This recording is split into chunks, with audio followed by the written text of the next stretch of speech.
Now we are going to look at preparation of alkenes, or you can call it synthesis of alkenes. How do we prepare alkenes, especially in the lab? We are saying alkenes are generally prepared by elimination methods. Elimination, in this case, we are going to remove an atom or group of atoms from a what? From either an alcohol or an alkyl halide, because those are the main sources of alkenes, especially if we are preparing them. So, what we have to do is to make sure we remove an atom or group of atoms from two adjacent carbon atoms in a compound.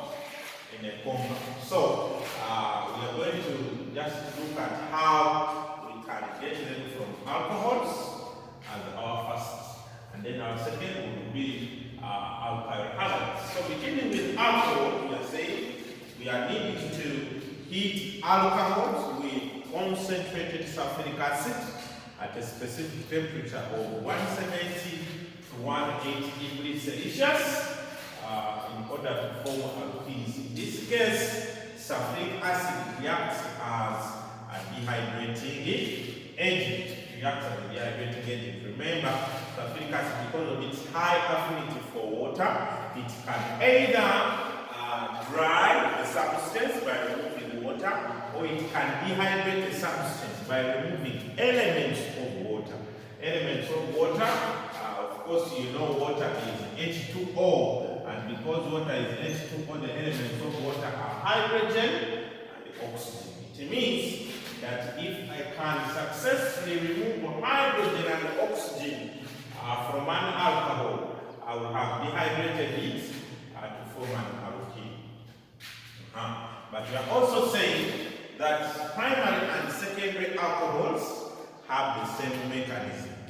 But the tertiary alcohols, they have a different mechanism, and the reason why they have different mechanism is because of what we call steric ingress. Steric ingress requires a formation of a carbocation, as we shall see in the mechanism. So let's begin with primary alcohols. We want to see how concentrated sulfuric acid is able to dehydrate, for example, ethanol. In that case, this is ethanol. How do I know it is ethanol? Because there are two carbonyl atoms. And there's an OH, so it becomes ethanol, a derivative of an alkane, which is called ethane. So at 170 degrees Celsius, so some books can have 170, other books can have 180, others can have 170 to 180. So that means any temperature between 170 to 180 is okay. But the temperature must be in that range. The moment the temperature changes, then even the nature of the product changes. Because, for example, if you change the temperature to 140, we are going to form an ether called ethoxyethane. That's why the temperature is very, very critical. In fact, you shall realize that in most cases in organic chemistry, the conditions are paramount. The moment you change the condition, you adjust. Even if it's temperature, you adjust. That simply means that the product cannot be the same. Even if instead of using concentrated sulfuric acid, you use dilute sulfuric acid, still the product will never be the same. So basically, that is it. So I expect to form an alkene with the two carbonyl atoms. An alkene with the two carbonyl atoms, that means it's going to be CH2 double bond CH2. Remember, this double bond is between carbon and carbon. So this hydrogen is on carbon. So some can write, instead of this, some can say H2C. H2C double bond CH2. That one will also still show you that the double bond is between carbon and what? And carbon. Let's try to suggest the mechanism of this reaction. Let's try to suggest the mechanism of this reaction. So under mechanism, we are going to have concentrated sulfuric acid sparking off a reaction by partially ionizing. Remember, sulfuric acid is a strong acid when it is weak, and when it is concentrated, is a strong acid when it is dilute. When it is concentrated, is a weak acid. So, being a weak acid, it will partially ionize. Partial ionization, we use double arrows to form one hydrogen ion and the hydrogen sulfate ion, which we shall represent as this. Now, remember, the oxygen on ethanol, this oxygen has lone pairs of electrons. It has lone pairs of electrons. What do I mean by lone pairs of electrons? When you look at the configuration of oxygen, if you have studied the configuration of oxygen, oxygen is number 8 on the periodic table. Number 8 on the periodic table. So its configuration will be 1s2, 2s2, 2p what? 2p4. 2p4. It means in the first shell, 1. Of course, these numbers show the number of the shell, or the quantum number of the shell. So in the first shell, it has 2 electrons, but in the second shell, 2. Of course, the second shell is split into the S and the P. So the total number of electrons in the second shell is 2 plus 4, which is 6. But the valence of oxygen is 2. i.e., oxygen always uses 2 electrons for bonding. You see that? For example, when you look at here, oxygen has used 1 electron to bond with hydrogen, another electron to bond with carbon. You see that? So it means of all the electrons that are available for bonding in the outermost shell, that is 2 plus 4, which is 6, only 2 take part in bonding. That means it has an extra 4 electrons that haven't taken part in bonding. So the electrons that do not take part in bonding are in the outermost shell. We call them lone pairs. Lone pair of electrons. So these 2 p4, do you see them? They are a lone pair. Or sometimes it might use 2 of the 2p. So we have 2s2 and 2p2, which are lone. They are not taking part in bonding. And because of that, we are saying that those electrons, they are the ones that cause oxygen to become an electron-rich species. Talking about an electron-rich species, we're talking about that atom which has a lot of electrons that are available for bonding. So I'm going to say that oxygen has 2 lone pairs instead of 4. Has 2 lone pairs. So I'm using one of them, right? And I'm using it as a double dot. So it is going to attack this hydrogen ion. Remember, a hydrogen ion in this case being positive, it lacks electron, or it is electron deficient. And because it is electron deficient, there is going to be an establishment of a negative bond between oxygen and hydrogen, whereby oxygen is a donor and hydrogen is the acceptor. What shall we form? We shall form CH3. We shall form CH3. You see that? CH3. Then CH2. Then OH2. Because this oxygen has gained the hydrogen. But because it has come with the positive, so the positive shall be gained on oxygen, because now in this case oxygen would have formed 3 bonds, which is more than its valence. And because of that, it gains a what? A bond. A positive. When I put this bond, remember it is between the carbon and oxygen. Then the next thing that I'm going to do, I'm going to split this CH3 in 2. I'll put a 2 here, and I'll also put a 2. I'll put this hydrogen here. So I haven't changed anything. It is still CH3, but I've split. Remember, we have said the mechanism is an elimination reaction mechanism, whereby I'm going to remove an atom or group of atoms from adjacent carbons. So I'm going to remove the water molecule, OH2. I'm going to remove it, but I'm also going to remove a hydrogen atom here, so that I can say this one has lost, even this one has lost. Remember, there is a bond between the carbon to carbon here. So what is going to take this hydrogen is the hydrogen sulfate. Remember, this hydrogen sulfate also has oxygen, and we have already said oxygen always has lone pairs. So this oxygen will attack the hydrogen. When it attacks the hydrogen, this bond will break off and it will come to join the carbon-to-carbon bond, forming a double bond. And that will create 5 bonds on this carbon.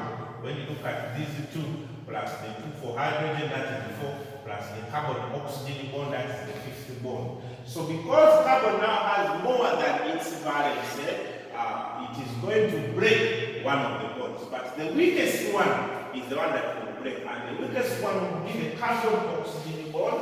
And this bond shall be taken away by oxygen in order to neutralize the positive that has been gained on oxygen.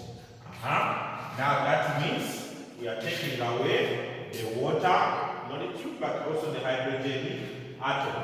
What do we stay with? We stay with CH2. There's a double bond that has been established here, then another CH2.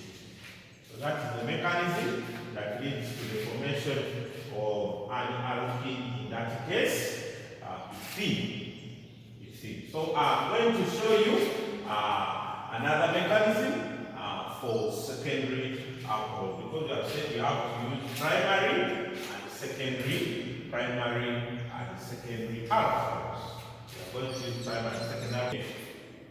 Now we want to look at if we are using secondary alcohols, secondary alcohols, using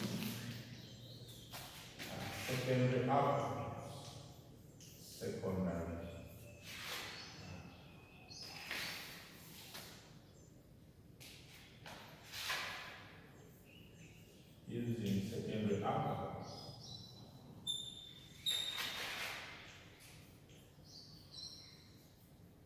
So I'm going to choose a secondary alcohol. I can choose CH3, CH,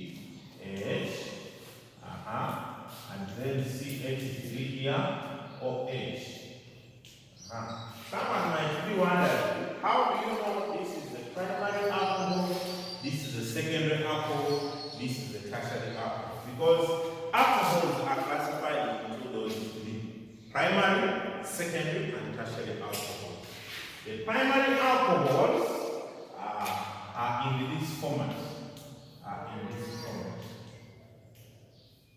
Whereby the carbon, I can do this, put here hydrogen, The carbon with the functional group OH is attached to only one alkyl group, where the alkyl group can be a methyl group, can be an ethyl group, can be bigger than that, an alkyl group. Is that okay? These ones are primary alcohols. Sometimes they just put 1 power 0. Secondary alcohol, that is 2 power 0 or power naught. We are going to have the carbon with the functional group surrounded by 2 alkyl groups. So it's going to be R, then C, then R, then this will be H, then what? OH. The carbon with the functional group is surrounded by 2 alkyl groups. That is a secondary alcohol. Like for example, look at this carbon with the functional group OH is surrounded by 2 methyl groups. The tertiary alkyl halide is going to be having 3 alkyl groups that are attached to, I can put here the R, 3 alkyl groups that are attached to the carbon with the functional group. This is tertiary. There are 3 alkyl groups attached to carbon with the functional group. Secondary, there are 2, and primary, it is 1 that is attached to the carbon with the functional group. We are saying primary and secondary alcohols follow the same mechanism. Let's look at it. So here we are saying we are using corn sulfuric acid at I can use 180 degrees Celsius, but I can also write 170 to 180. So the double bond can be formed on either. So I'm going to create a double bond here. That means if the double bond is going to be formed between these 2 carbon atoms, the OH will be lost, but also this CH3 will lose its C hydrogen, leading to the formation of CH2 double bond CH, then CH3, CH3. So let's look at the mechanism, how the mechanism comes about. Remember, we have said the mechanism is the same as that of primary alcohols. So we begin with our sulfuric acid. It is corn, and then it is going to partially ionize to give us hydrogen ions and the hydrogen sulfate and the hydrogen sulfate ions. Because of the lone pairs of electrons on this OH, I mean this oxygen, it's going to do what? It's going to attack the hydrogen ions. So we have CH3, CH, then CH3. So this is our OH. We have said this oxygen has lone pairs of electrons. So they are going to attack the hydrogen ions.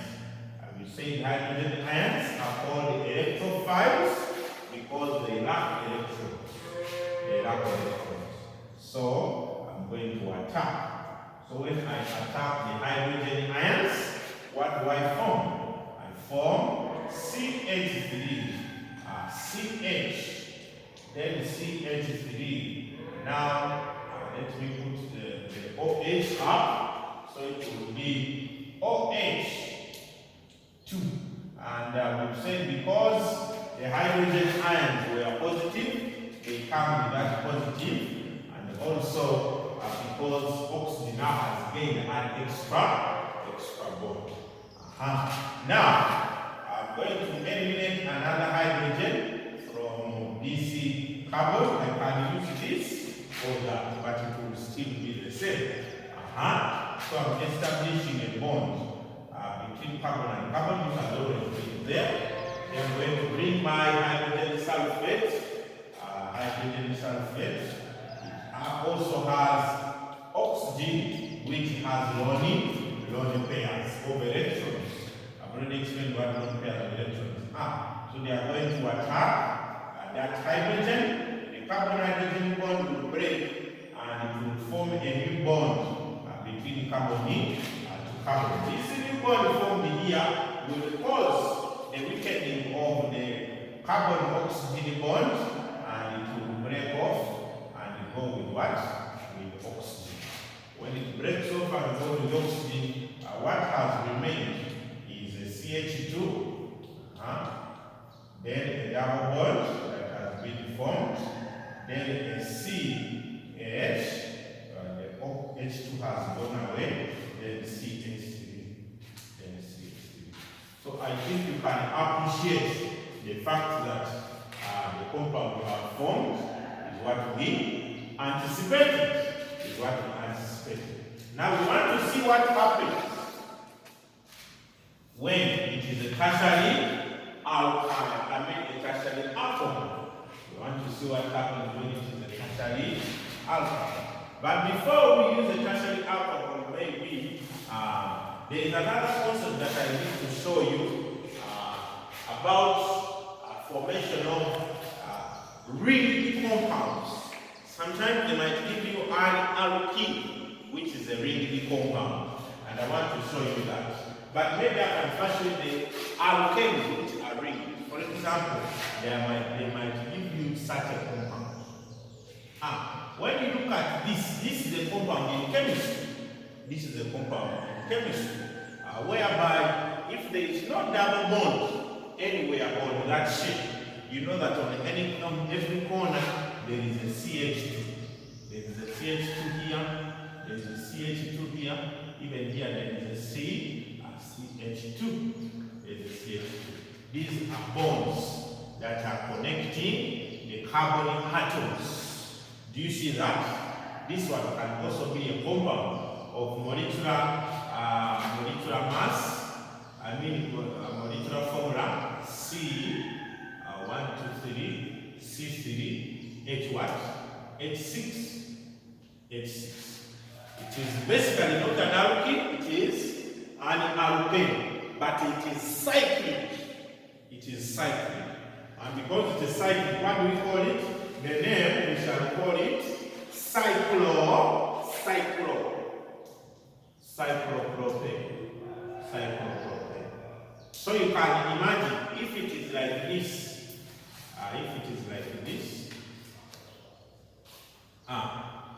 if it is like that, this would be cyclobutane. This would be cyclobutane.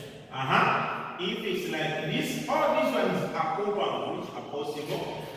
Instead of forming chains, they form a ring. Do you see that? If there is no double bond anywhere, you know, on every corner there is a CH2. So this one becomes cyclopentane.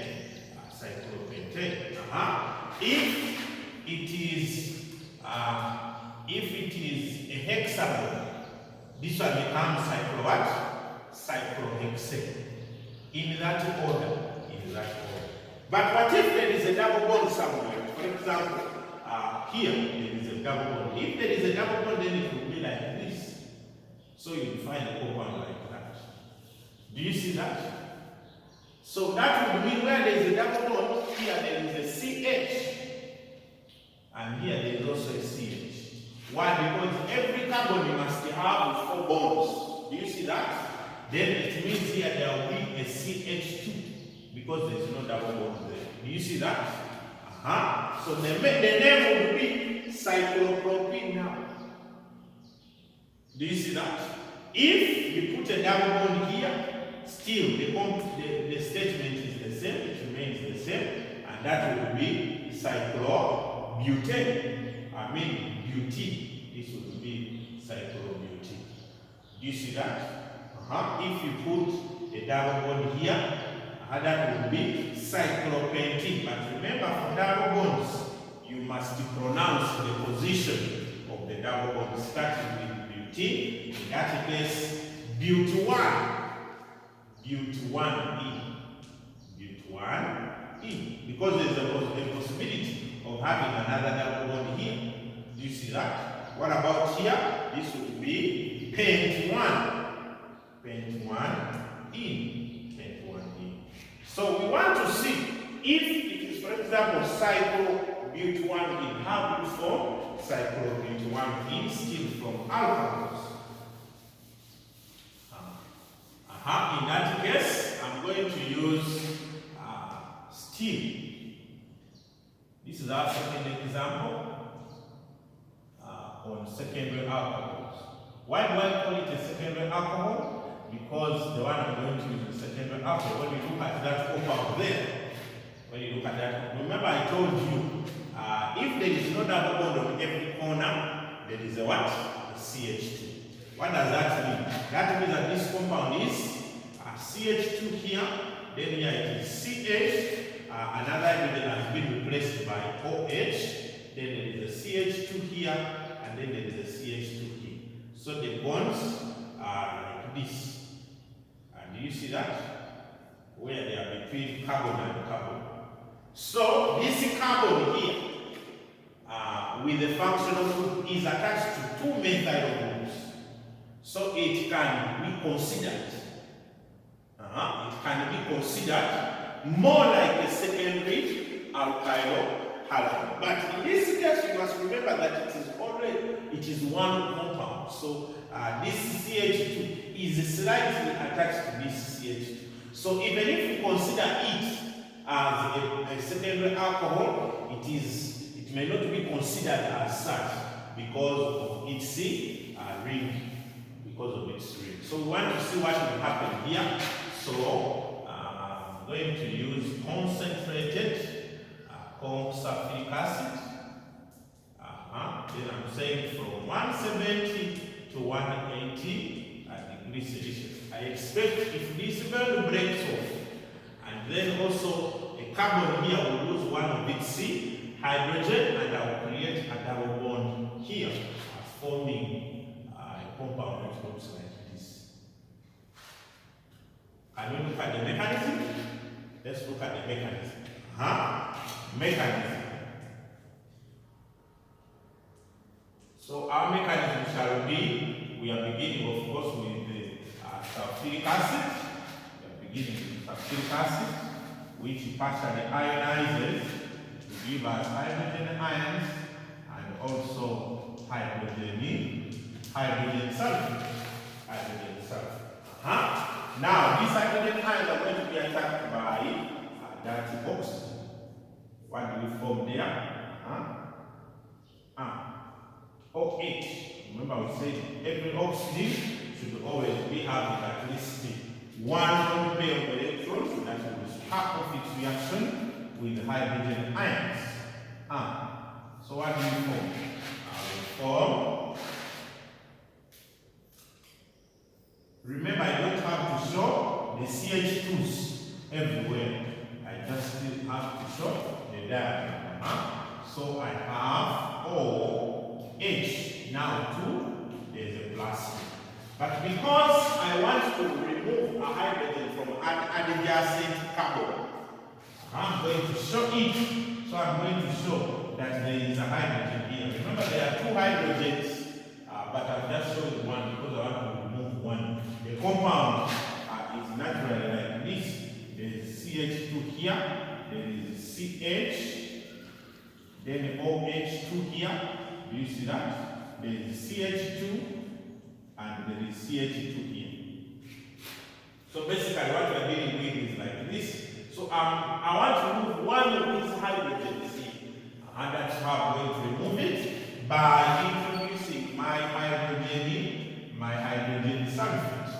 Remember this hydrogen sulfate, we say the oxygen has a lone pair. So the lone pair will attack the hydrogen.